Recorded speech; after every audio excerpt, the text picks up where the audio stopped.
Nitro is the glory.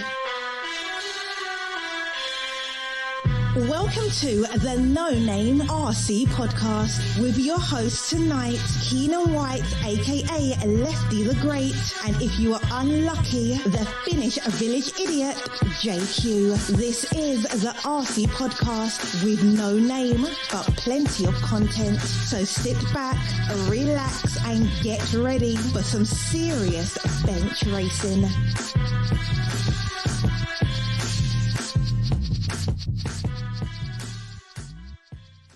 Yes, indeed. What's up, Max? How are you?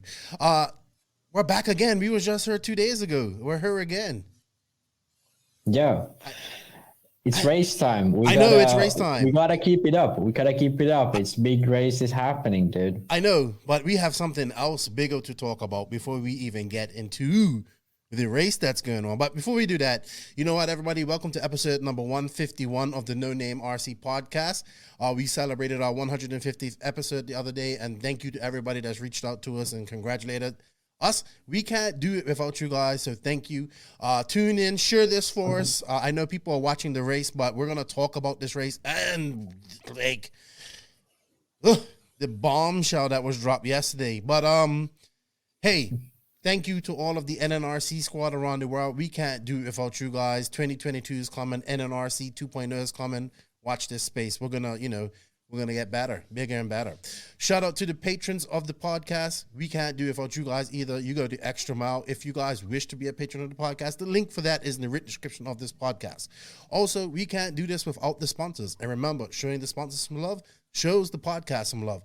So thank you to Mayako Beach RC, TNR Fuels, High Tech RCD, Techno RC, Sun City RC Raceway, JQ JQ Scale Motorsports, JQ Racing, Donovan RC, Papa Willie's Traction Tonic, Racecraft USA, RCGP, House of RC, who's been very helpful with what we've been doing here for the race, and shout out to So Dialed app. Check that out, guys. It's a great app for you guys. What's up, everybody? Welcome, man. We got 34 people in here. That's not bad for a Friday. Come on, guys, share this here. Let's get some more people in here. We got Connie in here. We got RC Jarvis. We got Zach. Man, if Zach was gonna be up, I would have had him on here. We was just talking about this race. So anyway, guys, AMS is on. I know. Okay, first off, let's get this right off the bat. I know there was no moving cams, and nobody was more pissy about that than me, right?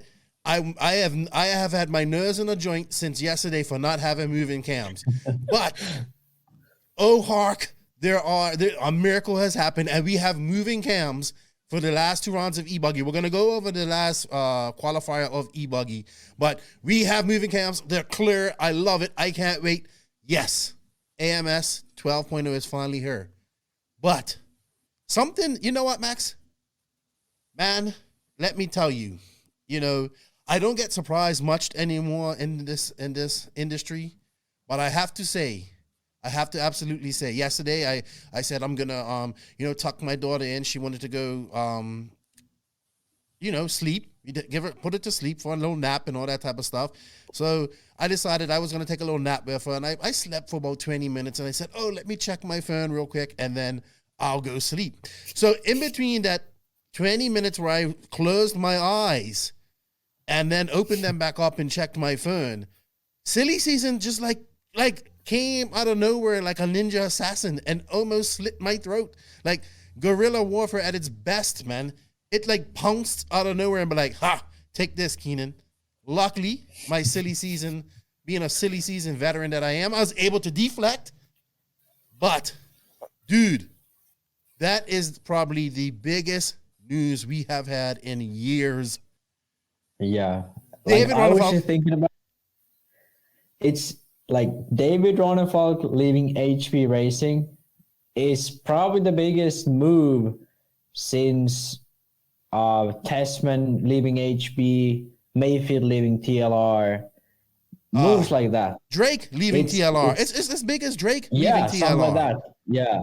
It's huge. Like this is where David built his like professional career. He was big with Kyosho, but with HB, with Bertin. That's all he has built in the.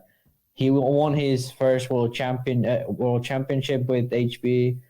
All that. It's it's a huge deal for sure. Dude, my phone did not stop until I went sleep last night. I woke up and like all hell broke loose, and I was like, oh, what is this? So I messaged David right off the bat. I'm like, I thought we was friends. What's going on here? I thought we was boys, you know? But yeah, hey, he's like, oh, you mean that? I was like, no, don't play coy with me. Don't play coy with me. What's going on here? And he will not tell me. He will not tell me where he's going. He's not even dropping any hints. He knows not to tell me. He knows when he wouldn't. hey, I just, man, it's like, usually these things happen near the end of silly season. You know what I mean? Like the last couple of days of the year. But this came out like, oh man, like a home run in baseball, a touchdown in football, a 6 in cricket. It was like, right off the bat. So I know we're gonna talk about this race, but we have to dedicate a few minutes to this because we will probably talk more in depth about this on Monday. But what is the ramifications of this? Where does he go? Everybody's just throwing out things. Obviously, the first thing I thought was Infinity. Obviously, the internet thinks Mayako. Trust me, in my dreams, and like if I was to ever, like to be able to work that close towards with not that I'm, you know what I mean, but to have that guy, like, I think the Vikings. I think the Vikings, the only guy. Like one thing, JQ and I agree, and I think you agree too, is that he is the one guy that I think you can sign today, and he affects sales today. You know what I mean? Yeah, for sure. He's like, I always in Europe. I always say like I always pick Ongaro ahead of him and stuff like that. But David is the guy who puts the effort in. He has the social media game down. He's a very nice guy. Like he's a likable guy. So to have him on your brand, it's a win for anyone. So David is the top one guy in my opinion in the world to have if you're 8-scale brand for sure. So everybody thinks Mayako. I mean, if JQ has pulled this off, like he has kept this so secret that I didn't even have a clue. But I don't like. It's my dream and hopes that this is it. But I know in reality that it can't be. You know what I mean? Because I know how much David Ronnefalk would cost, and I just know that that's not feasible right off the bat. So, man, but wow, it would be so awesome. So let's look at some of the actual possible places that he can go real quick.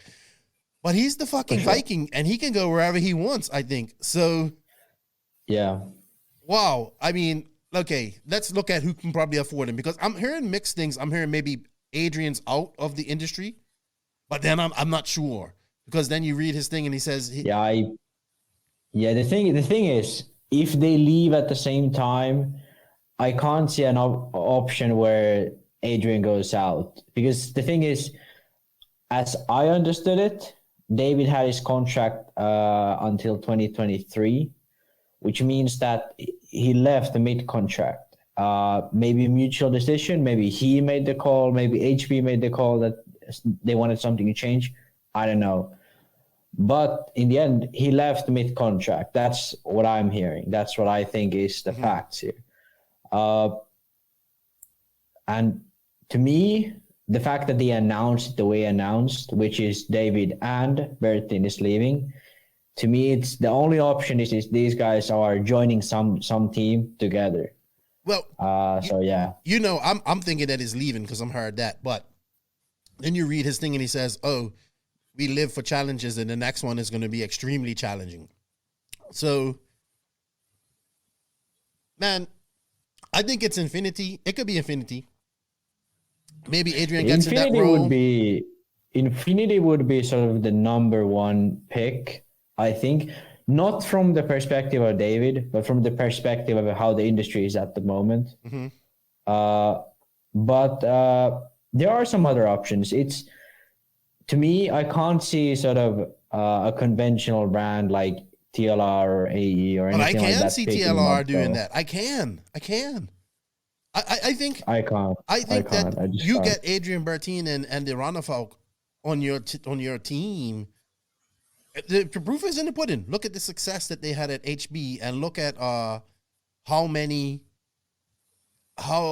just look how like, let's be realistic. Like, maybe not over where you are, but HB is actually extremely huge in America. You know what I mean?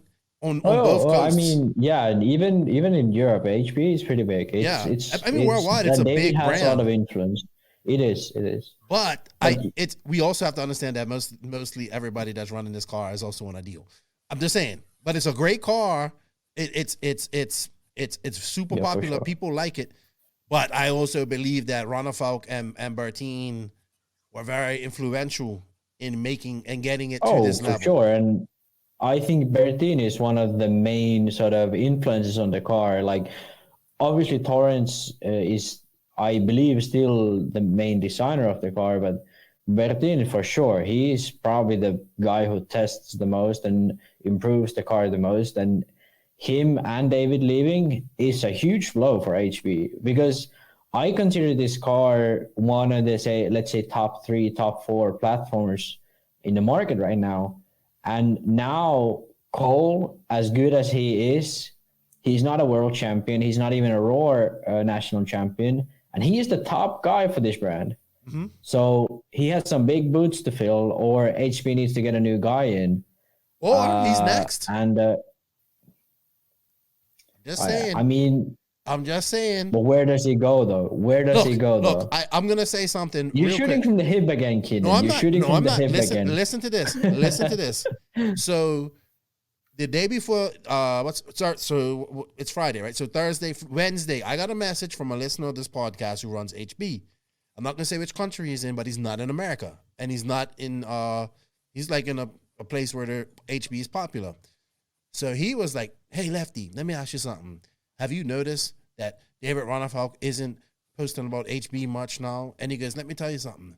I can't get parts. I can't even get a new kit where I am right here. And HB is popular here. Then I heard from another guy how he can't get parts for his HB and is still waiting for 50% of his order in South America. So I'm not saying that anything's wrong with HB, but I've heard for many years about finance. We all know how companies, get held up with parts because, they don't have to pay the factories, and the factories hold up the parts, and, so they can get, how it works. So I'm not saying that anything's wrong with HB, but I can bet you boots that if Ronnefalk and Adrien Bertin are leaving early, it has something to do with this in the end. Oh, for sure. Yeah, that's 100%. By the way, that's money, people. Money. Yeah. There's no doubt that at some point of the conversation, money came up, and there wasn't enough when it was HB. Yes. So, but I don't think money is the whole issue here. I'm 100% sure, because I know David, I know Adrien. They're guys who want to win. Yes. They don't bullshit around. They want to win. And they're not going to a brand just for money. That I know for sure. Right. So they're going to a brand. Yeah, see, look, this one guy says, I've been waiting for a new HB kit since May. So this is the stories that I'm getting from people. You know what I mean? Mm-hmm. So, yeah. David Ronnefalk does not have a tire sponsor because he wants to be on the best tire at every race that he's at. So we know that he is all about winning and being the best that he can be.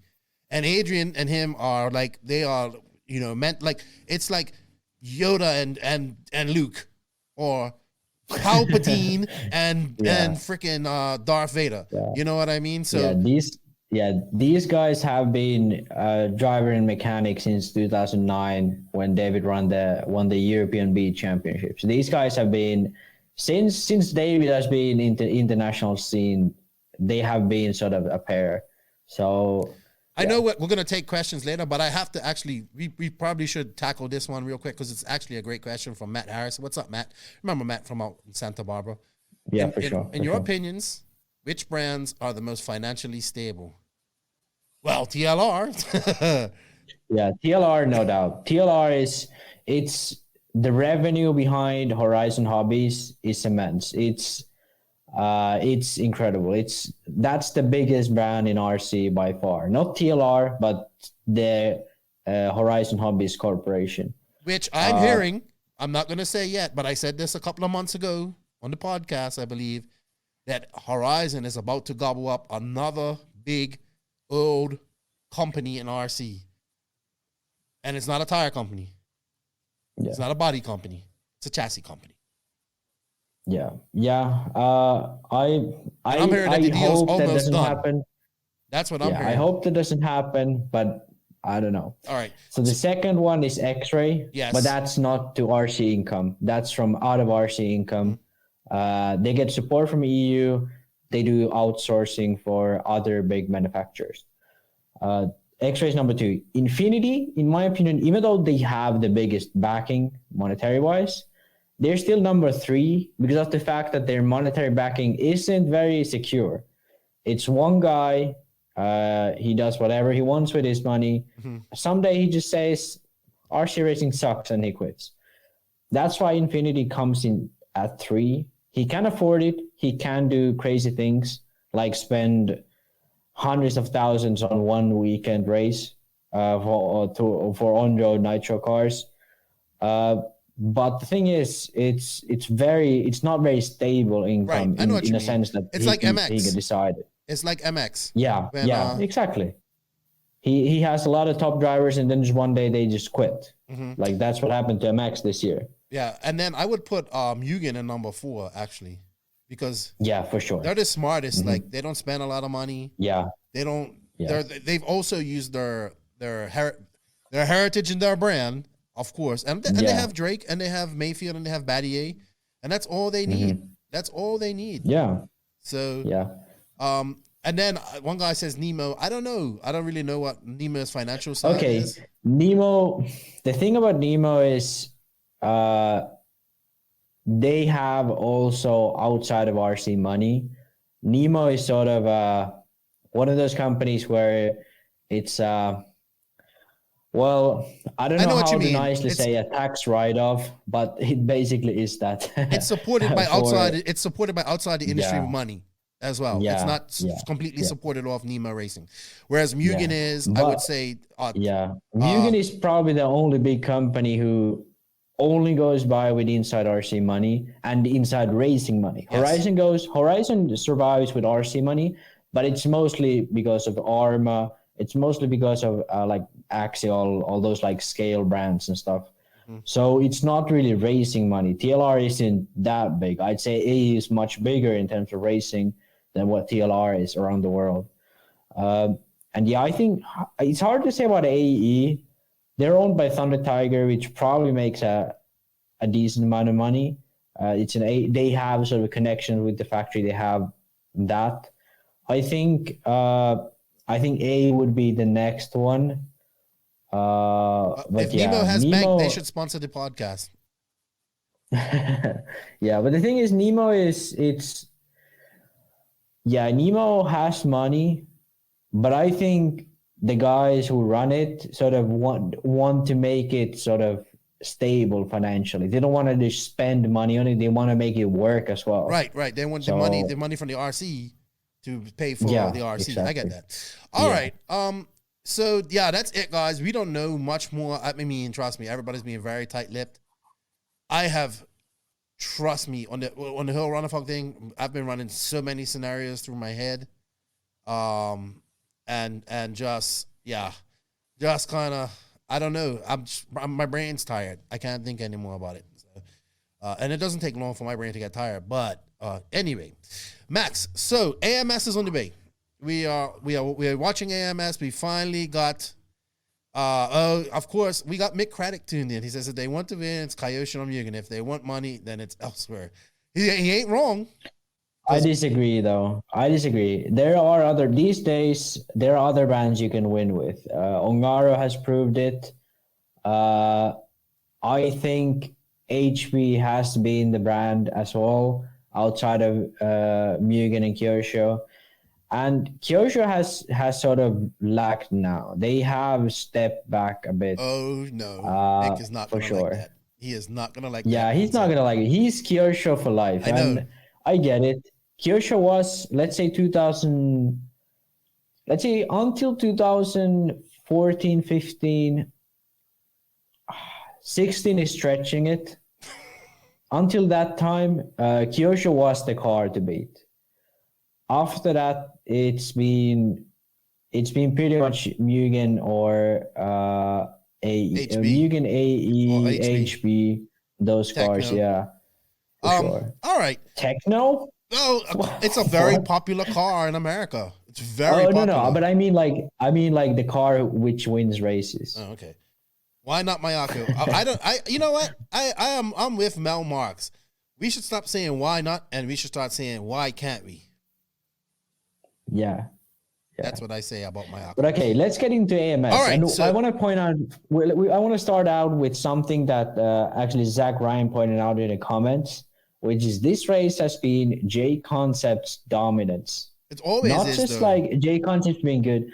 Like normally, yeah, race time races usually get dominated by J Concepts, but this race has been crazy. It's like the first guy not to run J Concepts has been in every round, let's say 6th, 7th, 8th. It's crazy. It's like 1, 2, 3. It's J Concepts only. I know. I mean, 1 to 5 is J Concepts most rounds. It's crazy. Yeah, it's these races as well. We should probably stream that race. It's I don't know. Nitro Truck. It's Nitro Truck right now. Coming up, says Kevin. I don't know if the quality will be good. Okay, yeah. Let's see. But the thing is, I don't know if they're sourcing at this track. It looks very hard. They are. Packed, they're so sourcing. They're sourcing. Yeah, Everyone is. I sourced when I was there, and it was in June, and so they're definitely sourcing. Yeah. Okay. So, yeah, but Fend was running that. Can't remember the name of the tire, but the low thread, no non-pin tire, at least. And I think Mayfield and everyone else is running that as well. So, I don't know if Hot Race has a tire like that. They do have some tire like that, but the thread is a little bit different. It resembles the Pro Line Electrons a bit. It's not as similar as the J Concepts ones, which sort of look a lot like the AK chain links or something like that. So you're on like a rehab or what else was I on her? When I was her, I used like green, and I used in the morning I would use a black, I think it was, which was the super soft rehab.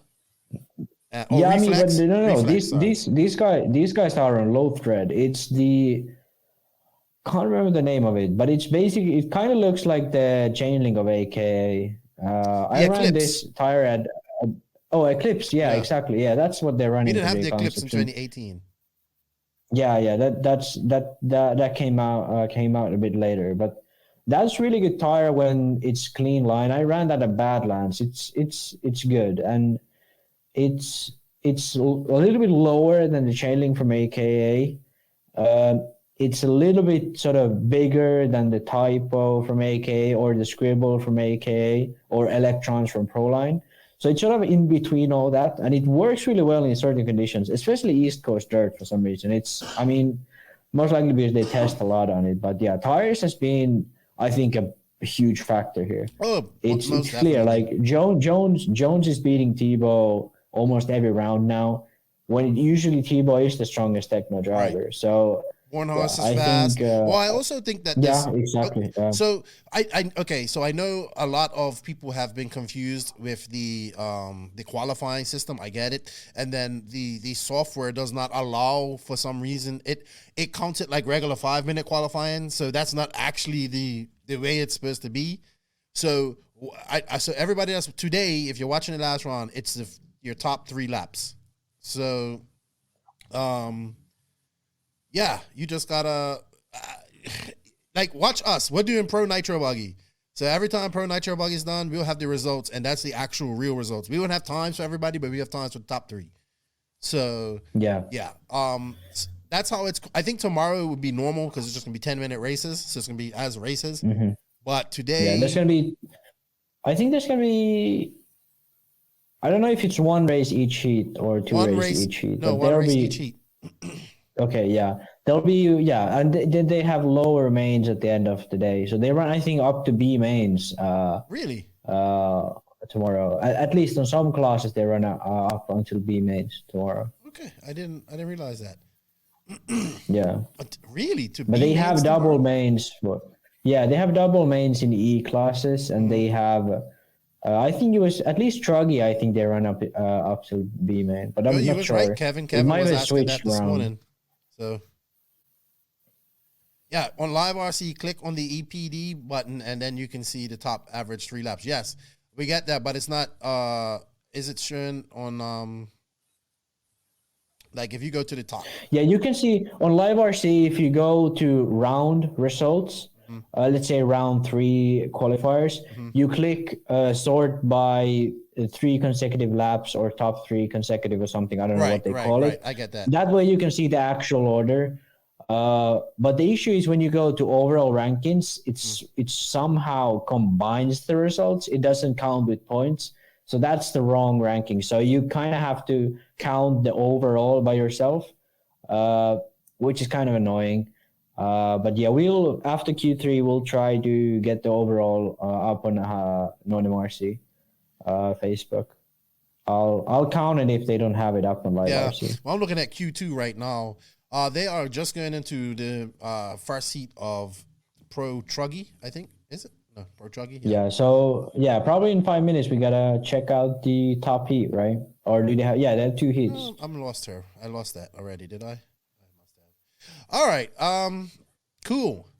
Mick says 3 laps is shit. I think it.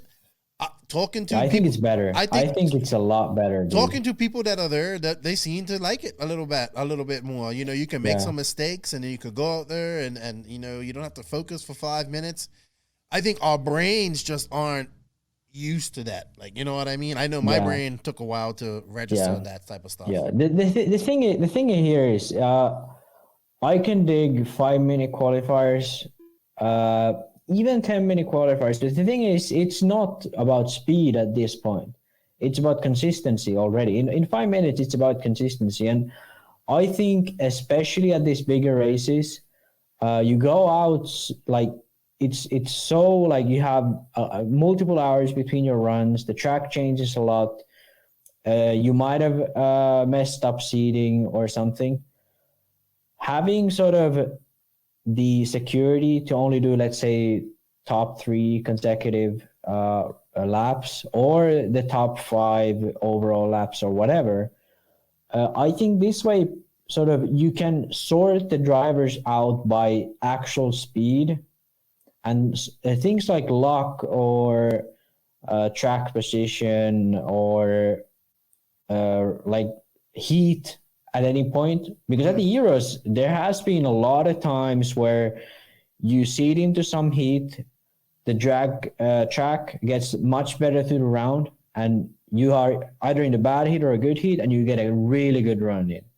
I remember in 2016 at the Worlds, there was this Finnish guy who qualified 4th in one round. Really? He's just a guy, he pays for his stuff. He's a regular guy. He's been racing for a long time. He's a fast racer for sure.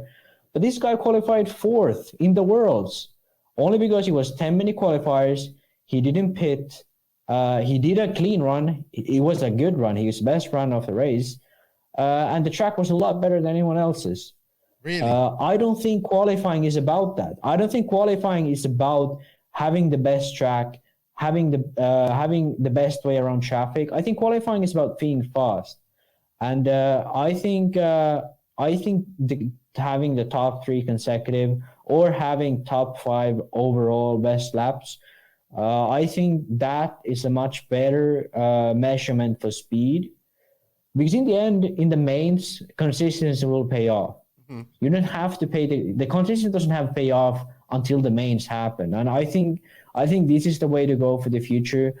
This is much better to follow for spectators. It's much more exciting. There's much more stuff happening. So yeah, I'm personally a huge fan, and I think for the people at this race, it's also more fun, because you don't have to stress out about, like, especially in American races, you have most likely a 1 warm-up lap. So you have to sort of find your spot there. At the nationals, we saw people missing their first lap and stuff like that. Yeah. And It just allows for mistakes. All those issues. Like Brandon Rose flamed out in his qualifier, like in the beginning, but he still was able to put in a good qualifier. And we have room for this. It's just that we have to put our brain around it. You know what I mean? As a qualifying system. So we're streaming right now. We're probably going to get in trouble for doing this, but this is all property of Race Time Entertainment people. But it's live, and I said, why not? We got the Pro Truggy going on. And we got moving cams, man. I'm just so happy that we have moving cams. Yes, Mick, I would like to see it done like relay race format. I think at this race, I think they could have had heads up racing for qualifying, but they have heads up tomorrow. But you know what? I definitely disagree. The relay race format is one of the worst. It's 100% down to luck. Well, for sure. Too, you gotta. It's the starting positions are drawn.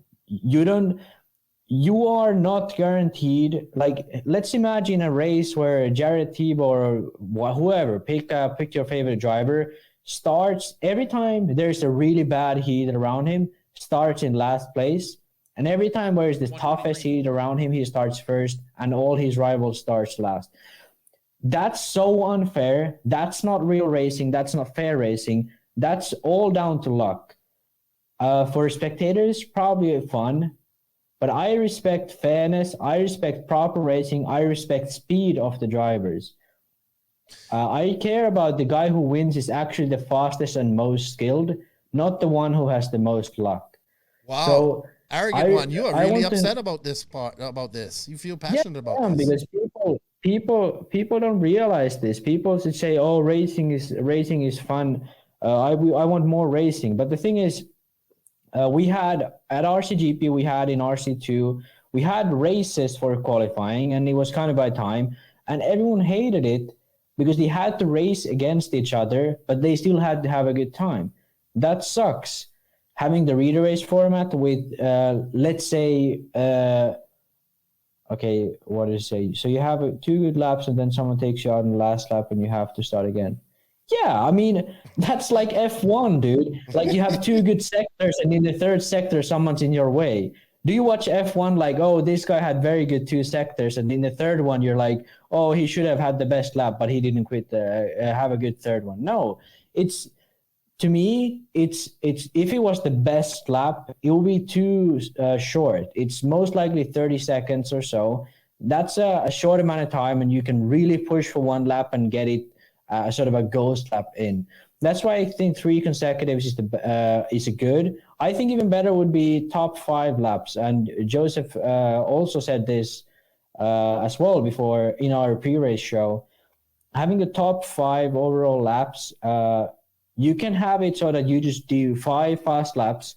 And if you have a 5-minute run, that usually means sort of half or third of your laps need to be fast. We still still need some consistency here. It's not about just pushing and doing some crazy laps in.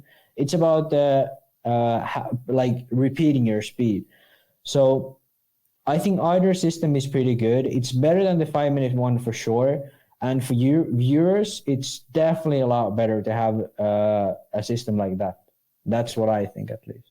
All right, Max. We're gonna come back. I'll put the stream back on when the top guys will be on in a few minutes.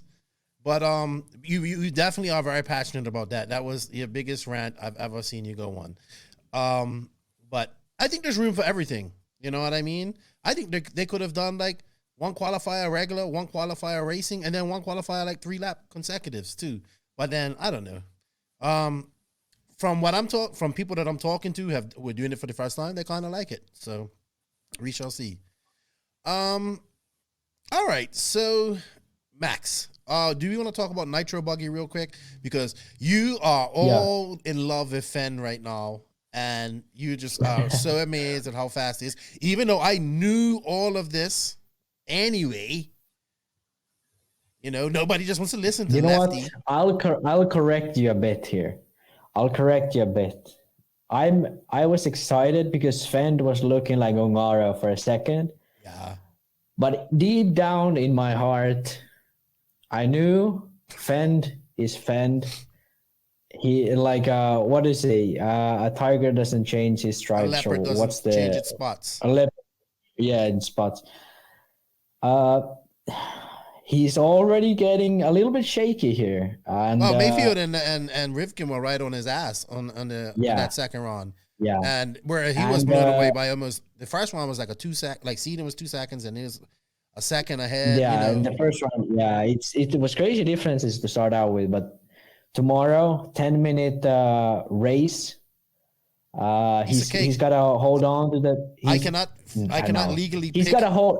Yeah, I cannot. he's got legally to pick do a him, pit so. stop, hold on to that number one spot, and then after that he has to do that again, and now for 45 minutes. Yeah, I still hold my initial picks. I think I picked Mayfield, Testament, Fend. I think the J Concepts dominance is sort of spoiling my Testament pick here. I forgot all about the tire war. Yeah, I'm surprised because at PMB, Testament was fine with hot race. Different track, man. Different track. Different type of dirt. But Southern Nats, Ogden was struggling with hot race as well. So it could be just that, some of these races, the dirt isn't fitting hot race tires. This race doesn't seem as bad as Southern Nats for Ogden, but there's definitely some difficulties as well. Well, I mean, we have Joe Bornhorst showing on you. Like, I mean, we talk about Bornhorst not being always in the hunt for things, but man, he's looking extremely fast this weekend, and that's because of I think the 3 laps has helped him out. I think we'll see tomorrow with the like you said, with the 10-minute race, we'll see like the cream kind of rise to the top as usual. You know what I mean? And it's going to be interesting. I'm glad we have a lot of racing going on tomorrow. I cannot pick Fenn legally. I've been banned from picking him, so I don't want to be getting sued by Horizon if I pick him, even though I think he can win this. The track is grooved up. If I remember from when I was at this track, man, it was just in the mornings it was a little slick because the moisture was still in it. But I think being as it's cold there now, and it's you know, it's not staying as wet as it or as humid as it probably does. It's grooved up nice and it doesn't look rough. I mean, it's not like baby bottom smooth, but it's it looks good. We've had some incidents of track cutting up for sure. I don't see this track cutting issue. You said it was on the 6-pack, but I don't really see a spot where you can do some. Well, here's I think that's Tyler Jones going through there right now, and I think what they do is they cut the middle one, but even then it's not that outrageous. I think it's well, and then I heard, I'm not sure. I haven't seen it. I just heard Lance calling it out when to some racers, and he says you will get in trouble if you do that. So I think the track's all right. It's probably cold in there, and it's just it could be. It's like in the 30s there, and it's inside that building. That building actually held it's different. Like when I was there in June, it was so hot and humid in there, man. It was just bad. Like I was not in the pits. And some guy must have decided that he was going to leave his car started in the pits for the entire Sportsman B main, which was 30 minutes. So I was just sucking in pure. It was bad. Very bad.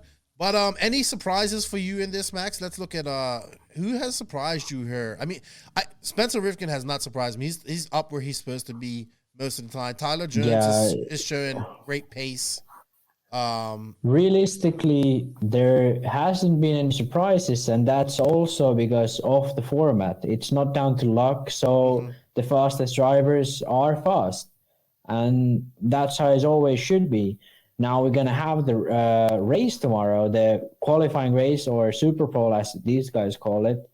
That's gonna have some outliers in it. It's gonna test the drivers over 10 minutes. It's gonna test the drivers driving against each other on track, and then we're gonna see some surprises. But so far, I think it's not that surprising. Obviously, Testament and Ogden are a bit low on the sheets, but the thing is, I think it's just down to tires. Not all tracks you can have these good results in. Okay, one driver I think is a bit surprising is Cavallari. He was tires, man. Up there. Yeah, I mean, yeah, he's running pro line. You're Yeah, right. but I this guy forgot says about that. it's the camel hump after the step up into the left. Camel hump. Oh, okay. Is it this? So this one, I think, yeah. Okay, yeah, I can see that. You can cut that if, yeah. I know you can. I could see someone also cutting that thing on the right where there's the marshals standing there. You just go wide on the sort of upper section and then cut the next one. Interesting. Yeah, I think there are some parts where you can do track cutting, which is a bit outrageous, but I think it's more down to sort of the track designer to make sure there aren't parts where you can take advantage of it. Or put something there. Like, remember we put the pole Yeah, of yeah. doom and RCG. Yeah, I mean, I don't like the poles because you can go inside the pole, but the best way to do it is just put a like a fence. At Neo Buggy, they often did this. If there was a jump where you could cut it, they put a fence there.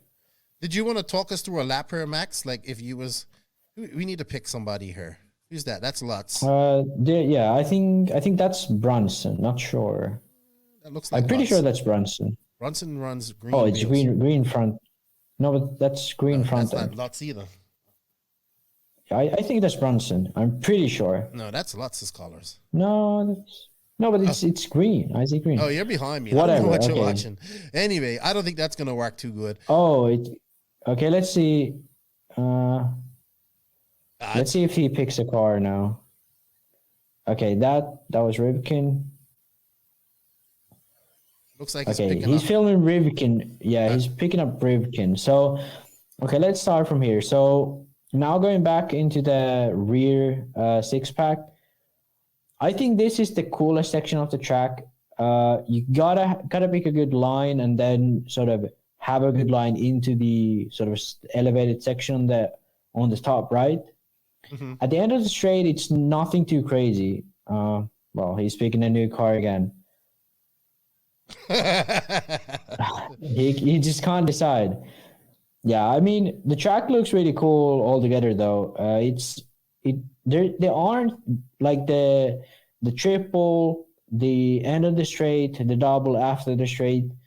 All that is pretty easy looking. It's pretty just 90, get the jump in, 180, get a jump in, all that. It seems pretty easy. The six pack is sort of the only spot. It's hard. Where It looks hard, isn't it? It's off angle. It looks hard. Yeah. It's and it's turning. That's the point where you make up a lot of time. A lot of time for sure. I saw some guys like being able to triple or hitting this and then triple and land her, and then go on that last thing or hit that,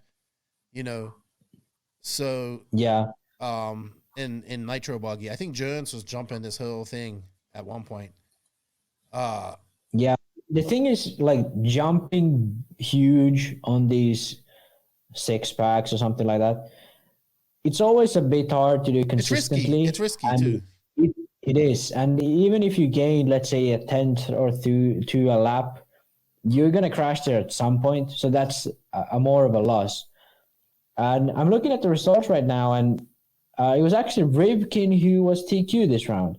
It's Truggy? Rivkin, Ogden of Truggy. Yeah. Rivkin, Ogden, Lutz, Fuller, Fend down in fifth.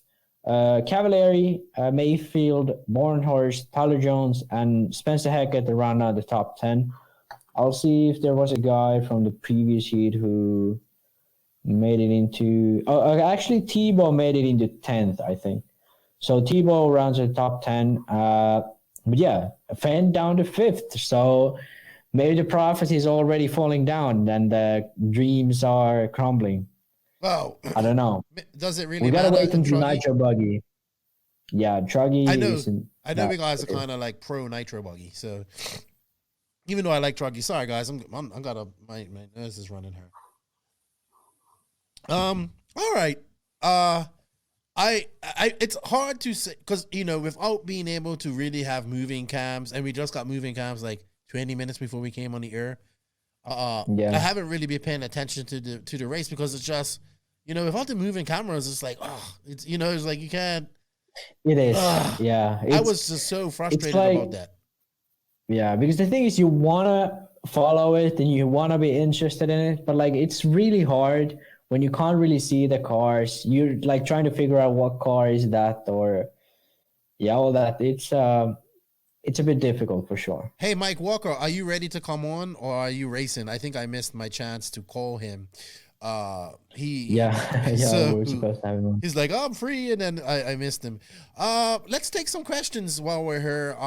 Anybody have any questions they want to ask before we go on and see what's going on? Because honestly, I think we can't really analyze any more of the race until we see some more racing tomorrow. You know what I mean? And see the final round, who goes in. Well, obviously, Fenn's probably going to go in as the overnight TQ, and but yeah, they still got to race that race tomorrow, which should be interesting.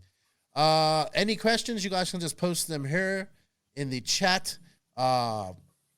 Anything you guys want to ask Max, or let's see if we have some questions back here. What about the fastest guy? I'd like someone to try.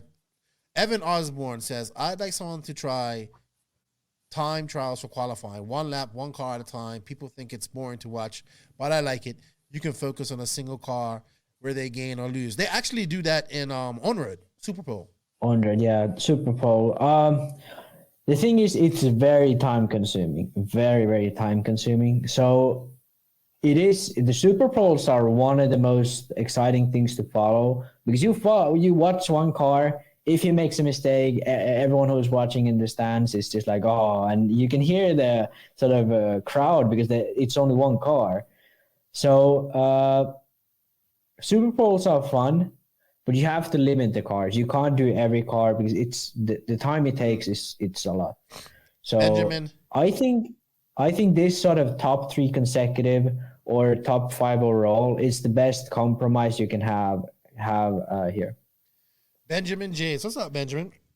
What do you think of this qualifying format? You want my honest opinion? Watching it, it's not very fun. But I'm not. I think okay. No, because if you don't have the scoring for it, if you had the proper scoring for it, exactly. You need score. Yeah, you need scoring, you need commentating, but try to watch a 5-minute run without scoring or commentating. It doesn't matter. You don't know. You have no idea what's going on. So pretty much any qualifying without timing and proper commentating is boring. I would agree with that. Only racing is I think the racers are enjoying it. From just talking to some of my friends that are there, they're like, hey, and you can see it's helping. It does separate people, but it also helps some people out. So hey, yeah. I made a mistake. I can catch myself and go back. I would like to try it as a racer. You know what I mean? And see how it feels. Yeah, I think the thing is that just especially those guys who go to this race who don't practice that much, who go to let's say they have a job, they go to the track only every weekend or something. They have some speed, they don't have all that consistency. They go to this race, let's say one huge race a few months, and then you have to do 5-minute runs where you only run a few times a day. It's a lot of stress, it's a lot of pressure. You crash in the first 2 laps and you're already like, okay, my run is done. That's something you want to avoid. You want to have these guys run, push themselves to the limits on the tracks they run in, and try to get a fast run. I think this sort of format allows for that. And then the best part is tomorrow you will have the 10-minute race heat to determine the final qualifying spot. So it's combining both. It's combining pure speed. It's combining racecraft and being able to hold on there for 10 minutes. And yeah, that's what I think. I think this is the best race format that there has been so far. Watching RC2 in 2019 was amazing. Every single time those cars went out for that last qualifier, which was a qualifying race, that was amazing. It was always people were fighting for positions. It was clean racing. It was good racing. People got the taste of racing before going into those 20-minute bump-up races. Right. I always enjoyed it, only just watching it. I think I like the heads-up part of it too. as well. So Robert Parente was asking why not 3 or 4 cars at a time in the Superpole. Well, in the on-road, because they do it, they only have like 2 classes too. You know what I mean? So they take and I think too, if you're in the A final or or I don't know. How they do it on the on-road, they do it so that TQ always goes straight to the main. Then from 2nd to 5th, the 4 cars that are there, they give everyone 3 laps or 4 laps to have their best lap. Everyone gets their own time on the track, one by one. And then the guy who scores the fastest lap gets the 2nd spot in the main. So there's 2 guys straight to the main. One is TQ, one gets through to the Superpole. Okay. Yeah, so Brian Helmutek says, have run this format back in Florida because Lance does it in his Florida RC Championships. He says he loves it. He also says, as a sportsman level driver, it took a lot of pressure off and he ended up driving better. Exactly. This is it. This is exactly it's for top pros with top pros with proper commentating, proper coverage. You can make it more exciting than the 5-minute qualifiers because it's about pure pace. You can see Fenn pushing it at the absolute limit. He can make a mistake, start it over, get his 3 laps in. With regular drivers, you go out to the track, try to get your 3 laps in, you make a mistake, you calm down, you maybe go to the pits, get some fuel in or whatever. You keep running, you make your run in 3 laps, and you don't have to take a huge amount of pressure of not crashing. You take the pressure of not being fast enough, which is ideally what you want. And I think it's sort of best of both worlds here. And I think, yeah, it's traditional to have 5-minute qualifiers. It's been there since forever. But I think for enjoyment of the people in the RC world, especially these days when these races have 800 entries, you got to make some changes to fit the schedule of the day. And I think this is one change for the better. Nathan Genda, I think, wants to know what tires would you run there, Max? I mean, is Max bashing? Who's Kenny? Kenny, Kenny, the kid who always gets killed on South Park. Oh, you may not know much about South Park. It's probably before your time. I've watched it a lot, but yeah, from tires, obviously J Concept. It's pretty clear they are the fastest tire on the East Coast. They've been for a long while, and yeah, it's like indoor tracks always have a huge tire game involved. Everyone remembers the 2017 Neo where Tesla run J Concepts in the main. People were the sauce police, all that. Yeah. Every time it's indoors, tire game is much bigger because of the fact that the sort of natural outdoor dirt, which is burned by the sun, like moved around by the wind, maybe some moisture in as well. That doesn't happen. It's not natural dirt. It's dirt, hard packed dirt, which attracts rubber. And when it attracts rubber, it's pretty much like asphalt. And when it's like asphalt, the type of rubber, the compounds, all of that comes into play. You get that groove in. And the thing is, like, if, let's say, 50% of races run J Concepts at this race, J Concepts tire will work even better because the rubber which is down is J Concepts rubber, and the same type of rubber sticks to itself. In Formula One, for example, there was a time where there were 2 brands, Michelin and Bridgestone, and these brands would sort of take samples of the rubber on the track and produce their tires so that they would pick the type of rubber which would be the worst fit for the other type of rubber, and this way they would make the track more slippery for the other brand, and both brands did this. So this is like that's why I think spec tires is always the best option, because with rubbers, with sort of polymers, it's always such a difficult game. There's so many variables here, and especially if you add oil, it gets even worse. You can see in UK, everyone pretty much has to run Sismic at this point, because that's the only tire that works, and that's the rubber on the track. And yeah, that's why I I personally am a huge advocate for control tires, at least at bigger events. And local events, it's not that big of a deal, but for bigger events, for sure. Maybe have at a race like this. I know up in the Pacific Northwest, they tried a spec tire class, so you could run like a separate class, but it was spec tire, you know. But that just adds more classes to a already. I'd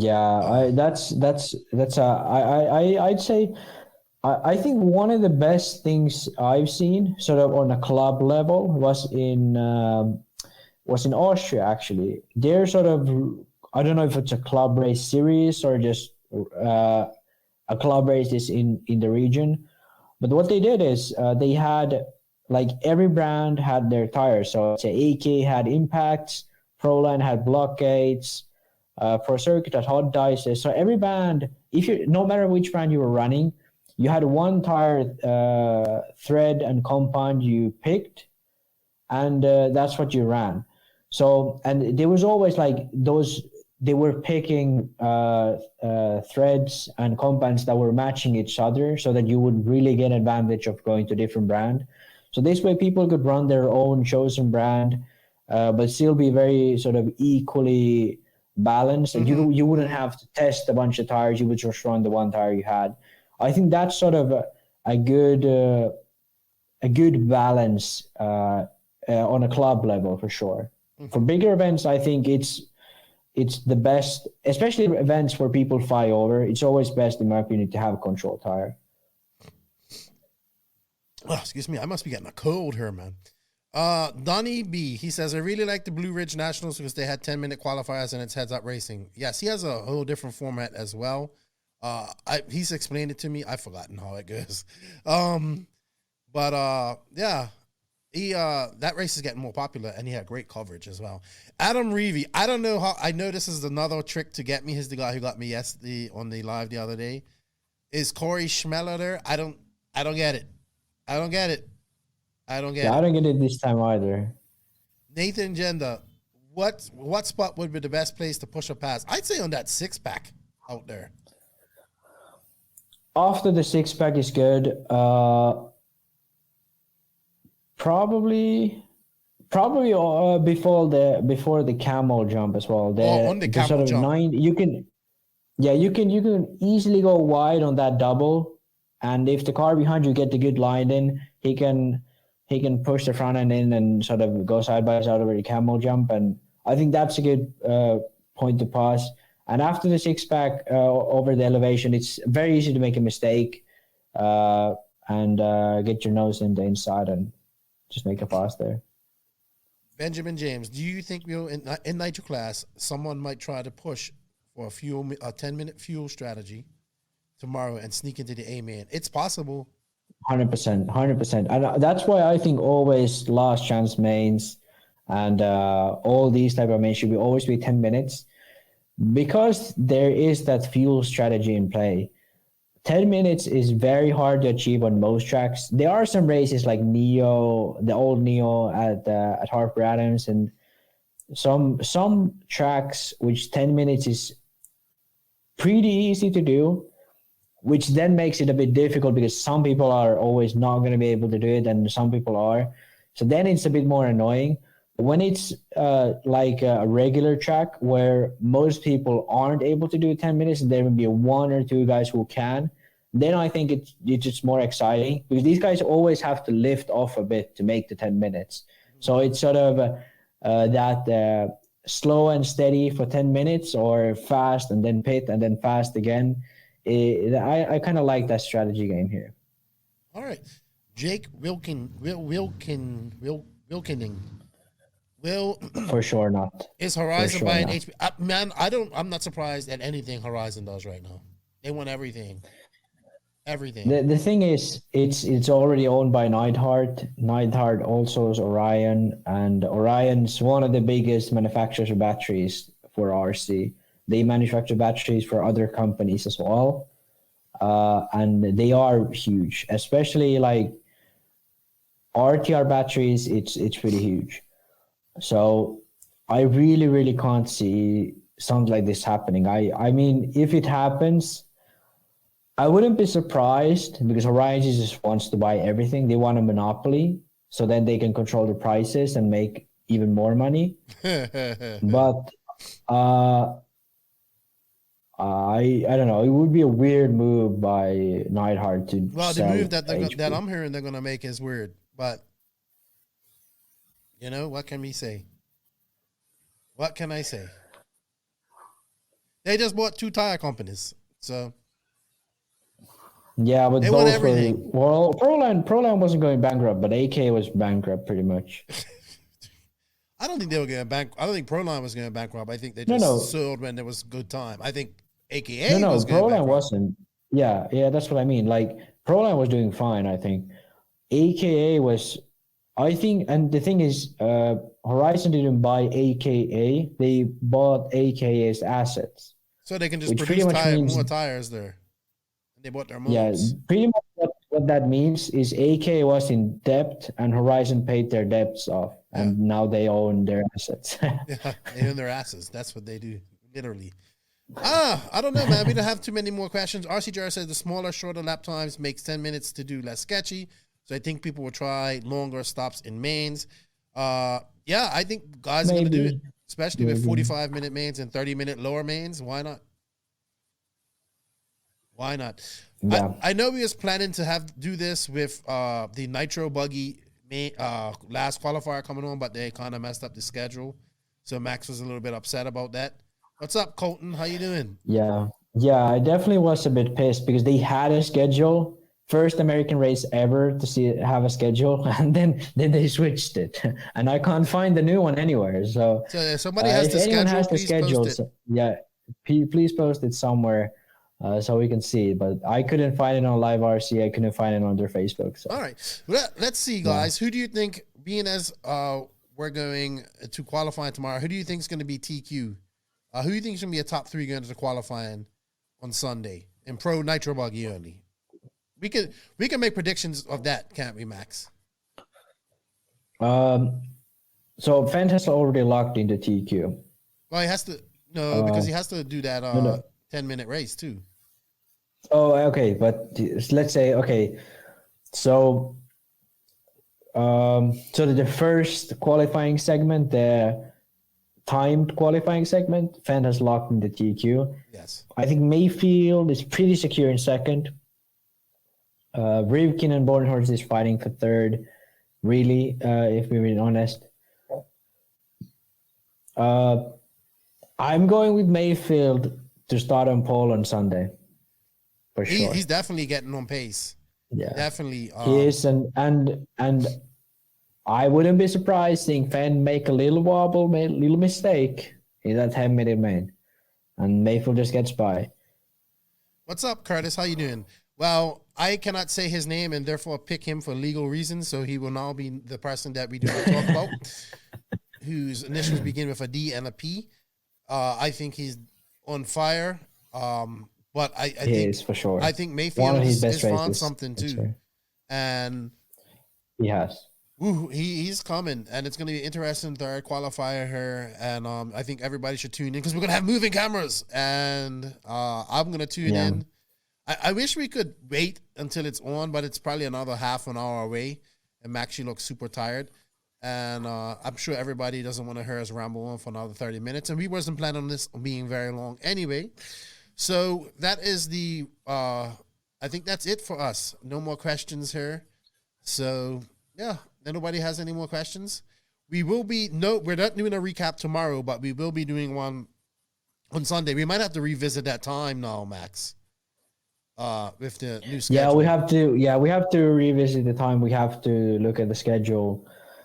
If you guys have a schedule, please post it. If there's a new schedule for Sunday, please post that as well, so we can sort it out. The idea for Sundays, we do it before the main. We go through sort of the time qualifying, which is the third round is about to happen in Nitro Buggy right now. We go through the Superpole races that's going to happen tomorrow, and then we get our final picks, and maybe JQ will join us as well. Yeah, he's going to be there on Monday for our recap. Yeah, I don't sure, know, but the Monday. recap's not going to be live. We're just going to record that. Yeah, but and also after, so the plan is to do it before the main. So after we finish, we'll have a watch along call on Discord so people can join there. Hopefully. Have a voice call on. Have you figured that out? I think it'll work out. Yeah, I mean, it's pretty much just We called need the to voice get call. Rowan on that tomorrow. Then we need to get Rowan. Yeah, we need to discuss Rowan for the final details. So pretty much you just call the voice call on your phone, or if you have a computer, call on that, and then just have the YouTube open to watch the main, and we can talk smack and blame Lefty for picking the wrong guy to finish third, whatever. Yep, I think it's gonna be good. I think we're gonna be in for some good racing on Sunday. We're gonna be in for good racing tomorrow. And Sunday is just going to be even better. I want to thank everybody that took time to join us this evening. Thank you on show number 151 of our AMS days 1.5. I would call this day 1.5 recap. And join us again Sunday. We'll look out for us. I will be posting. I'll try and post everything tomorrow so people have time. And man, check out AMS. We got moving cameras. It's going to be some great action. This is probably the last time for this year that you're going to see all these guys together. So this race is very important. And that way, who wins this race goes into in 2022 with that swagger, man. It's going to be like, yeah, man, you may have won 2-3 races, but I won the last race. So every people remember the first and the last race. So check it out. And if you guys can, please share this. We'll put the audio version of this up later on today or tomorrow. So it's on Podbean, so a lot of people know that they can go and check it out. Remember to please hit that like and share button, sub button on the YouTube channel. We want to get up to 1,500 subs. I think we should be at 5,000 subs or more, but we ain't. So, but we haven't been putting much work into YouTube. So hit that button for us. Also, go to our Instagram, join our Discord. We'll put a link to the Discord in this written description as well. Or there is one. There should be one in there, actually. And, the Discord. The Discord went over 200 members. Yeah, we hit 200 members on the Discord. It's growing. Each day. There's new members joining in. So joining, let's enjoy RC together as a community. And I think Discord is a perfect place to do it. Yeah, it's where you can get to know people that come from different cultures, different nationalities, and all over the world, and that we all share the same passion for RC racing. And this guy right here, like, oh man, him and them nerds, they start going, and I just be like, okay, it's time for me to go. Time for me to go. Too nerdy in her. But it's some good stuff. It's some good stuff, really. And please, people, don't be scared. Like, we want conversation in there. Do not, that is a place for people to ask questions. That's a place for us to express our opinions and crack jokes and memes and all that type of stuff, you know. Of course, we got to keep it. We ain't trying to pick on people, but, you know, a fight might happen once in a while. But that's just how things go. So, RC Jazz, I saw that you joined it. Thanks, man. Hey, check this guy's YouTube, man. I don't know if it's got up to 1,000 subs, but this guy's been working so hard. And I watched him at the Nationals just eating dust the whole time, getting as much footage as he can get. And his YouTube channels, he does some good race coverage, and we need to pump these guys up, man, because all these channels and all this type of stuff, this stuff gets out in that algorithm, and that's how we get, you know, people seeing what we're doing. So go check out RC Jersey's channel. Give him a like and a sub as well, guys. Support those who are making content out there for what we're doing. You know, that he's just doing this because he loves it, you know, nothing else. So I think that's it. How it should be, man. Anywho, if you guys are racing this weekend, safe travels to wherever you're racing. Have fun. Send it. I know it's coming up on winter, so racing's going to die down. You guys are fortunate to be able to race. Remember that. And my advice is always try to help somebody, you know, at the race, or meet somebody new, or make them feel comfortable at a race or a track. So, he says he'll have some new stuff up. No problem, man. Keep up the good work, man. Keep up the great work. Northeast guys, it brings a lot of Northeast racing down. I think that's it, Max. Thank you to all of the NNRC squad around the world. You know, I got to do the spiel, Max. We can't go without doing the spiel. And thank you to those guys, man. Honestly, 151 episodes now. almost $300,000 all time. We can't do it without you guys, man. Seriously. And we want to make this bigger. So keep sharing and spreading the NNRC love. Thank you to all the patrons of the podcast. We can't do it without you guys. Going the extra mile. There's a link for that if you wish to become a patron in the written description of this podcast. And of course, we can't do it without sponsors. And I have to say this, if you are a company, we're coming up to the end of the year. If you're a company and you're interested in sponsoring the podcast or advertising, as I like to say with the podcast, we have limited spots available. We are not, we're kind of getting a little bit more selective with our sponsorships as well. We're not trying to have a whole bunch because we don't want to be reading out ad reads for you for a whole, podcast. So if you are interested in sponsoring the podcast, please hit us up. We have tiers for everybody. And just know that your help advertising on this podcast is helping make RC better, I think, and helping us grow and helping spread RC love and get it into people's brains. So with that said, everybody, show the current sponsors some love, please, by going and checking them out. We have coupon codes. You can save some money. We have affiliate links if you can help us out. And they are Mayako, Beach RC, TNR Fuels, High Tech RCD, Techno RC, Sun City RC Raceway, JQ Scale Motorsports, Donovan RC, Papa Willie's Traction Tonic, Racecraft USA, RCGP, House of RC. Check out the So Dialed app. Download it. It's a great app for you guys. Check my boy. Just got to say, what's up, Kenneth Pope, Lefty Bang Bang, and hashtag Maximus. Oh, man, Kenneth Pope is my boy. Love that dude.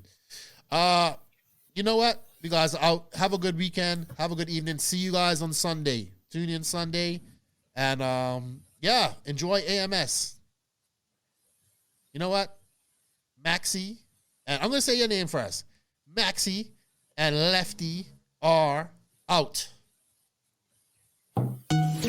Thank you for listening to the No Name RC podcast. We greatly appreciate all the support and love from you, the listeners. Without all of you, none of this is possible. Special thanks to our patrons on Patreon. If you wish to support the podcast further, you can at patreon.com/NNRC podcast. As a patron, you will receive early releases, special content, and Patron-only giveaways. Also, please follow us on Facebook, Instagram, and our website, www.nnrcpodcast.com. Remember, Nitro is the glory, but e-buggy pays the bills. If you aren't having fun, it doesn't make sense. And if you ain't grinding, you're sliding. Lefty out.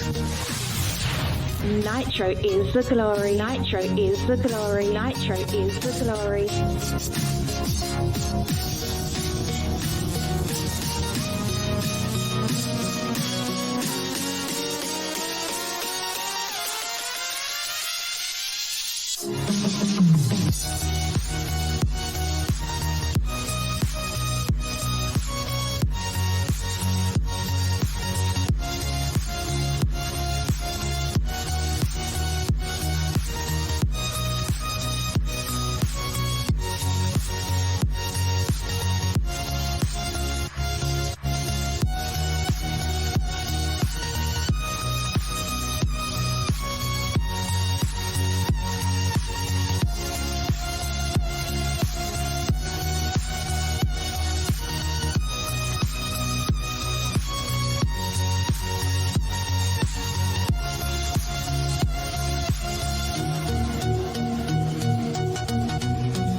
cars are so bad.